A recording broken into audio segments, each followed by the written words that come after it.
Welcome to the League of Legends Champion Spotlight, featuring Wukong, the Monkey King. The Monkey King is a tricky, elusive melee damage dealer. His abilities allow him to dart around combat or jump into the fray and take on all your opponents at once. His passive is Stone Skin, which bestows bonus armor and magic resist for every nearby enemy champion. Crushing Blow causes your next attack to deal bonus damage and lower the armor of whomever you hit. Activating this ability resets your attack timer, so try to use it immediately after landing a normal attack. Decoy leaves behind a copy of yourself while you turn invisible. After a brief delay, the decoy damages all nearby enemies and your stealth ends.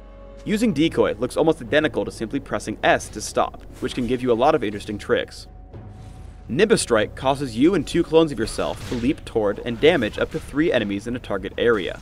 Immediately after leaping, you gain bonus attack speed for a short time.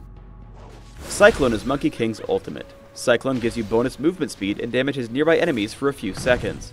Any enemies hit by Cyclone are also knocked into the air, but only once per ability cast.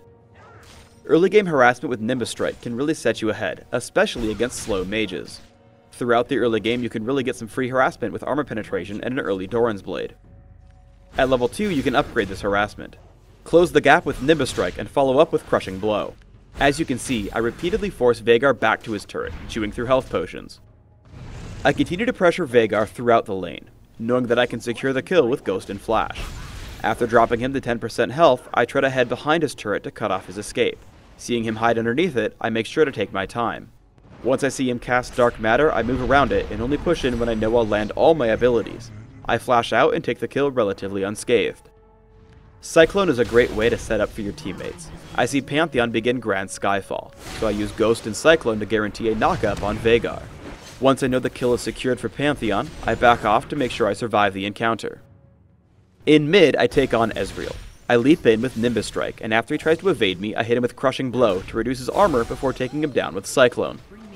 Because of Sheen, my burst damage is strong enough to take on Olaf, forcing him to run. Monkey King also makes for a great assassin. Here I clean up Ezreal after a small fight. With Ghost and Trinity Force, I have an even easier time with Leona. With over 500 movement speed, there's no chance for her to escape, especially when I trigger the slow from Trinity Force. Monkey King has a ton of hidden complexity. As I run from the fight in mid, I decoy and then change directions, hoping that my opponents will continue to head left. They guess correctly, so I Nimbus Strike to the enemy farther away, which allows me more distance from the enemy Monkey King. Once I make it out, I see Leona get into a fight. Unfortunately, upon seeing Veigar, I don't see any way of helping, so I have to let her die. After retreating, I see Decoy is back up, so I stay around to see if I can get into a fight. Sure enough, the enemy Monkey King shows up. In close quarters, you want to lead with Crushing Blow, as it will make Nimbus Strike deal more damage. At this point, I decoy. Pantheon is coming in from the top left. My decoy is camping in the brush, and I head to the bottom right. As a result, there's no way for him to escape, and we pick up the kill after his stealth ends. Pressing S for stop looks almost identical to actually activating Decoy. As I'm getting chased, I simply stop to trick my opponents. After waiting exactly 1.5 seconds, they assume I ran to the bottom brush, as that's the only location I could have reached without being seen. So, I decoy and head up, guaranteeing my escape as they check below. We get into a large team fight in mid. Immediately I head for Olaf to try to save my teammate.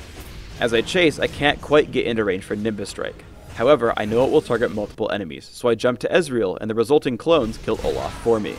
I chase Ezreal with Cyclone and lead him to knock out Veigar and to wait for his arcane shift. As I Nimbus Strike Veigar, a perfectly timed flash allows him to escape me. Turning to Leona, I use a couple of small tricks and optimizations. I land Crushing Blow first to lower her armor, then I land a second basic attack which lets her walk out of range, but I can Nimbus Strike to catch back up. I use Decoy, which allows me to get extra close with Leona while I wait for Crushing Blow's cooldown. I use the fact that Crushing Blow resets my auto attack timer to get 2 attacks in much more quickly than I would otherwise be able to. Let's show the previous trick more cleanly. We dive Ezreal at his turret. I jump him with Nimbus Strike, follow up with a basic attack, and immediately use Crushing Blow, dropping him to less than 1/4 of his health. As he runs, I simply chase with Ghost and Crushing Blow, because I know he'll die in one more attack.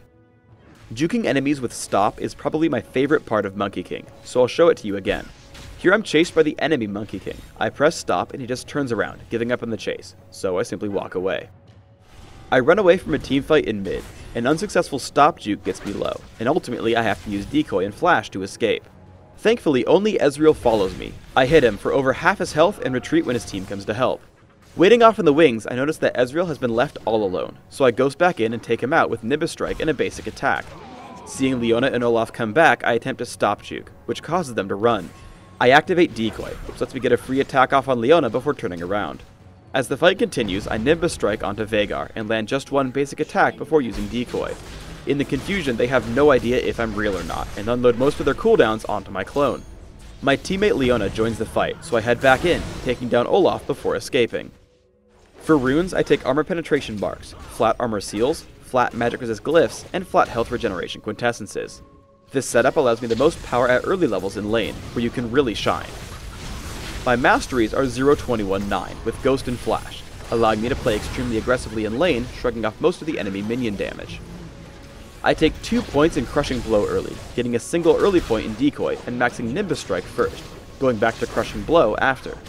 My goal is to have the same cooldowns on Crushing Blow and Nimbus Strike. Nimbus Strike gains more damage per level up, so this level order gives me the best harassment. For items, I take a Doran's Blade to start, almost always heading immediately to Mercury Treads, followed by Trinity Force. Beyond that, I choose to build him a bit tanky, but you can find a build that works for you. In the Spotlight, I built Atma's Impaler, Force of Nature, Blast Whisper, and Bloodthirster. Thanks for tuning in to the Wukong Champion Spotlight. Please subscribe to the Riot Games YouTube channel and leave us your comments below.